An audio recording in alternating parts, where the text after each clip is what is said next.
பாடகி சுசித்ரா வந்து ஜெயலலிதா எம்ஜிஆர் போல தான் வந்து திரிஷாவும் விஜயும் இருக்காங்க.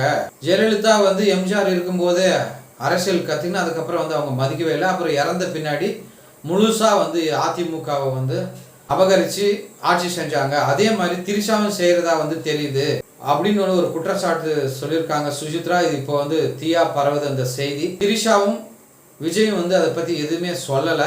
சுசித்ரா எதை வச்சு சொல்கிறாங்கன்னு பார்த்தீங்கன்னா, விஜய் மனைவி சங்கீதா வந்து அவர் கூட இல்லை, தனி கொடுத்தனும் இருக்கிற மாதிரி தெரியுது தனியாக சென்னையில். அதுக்கப்புறம் லண்டனுக்கே போயிட்டு அப்பா அம்மா கூட இருக்கிறதா வந்து ஒரு செய்தி. அதுக்கப்புறம் மகன் கூட வந்து அவர் கூட இல்லை. இப்போ தனியாலாம் வந்து விஜய் இருக்கிறதுனால தான் இந்த மாதிரி செய்தியெல்லாம் வந்து வெளிவருது.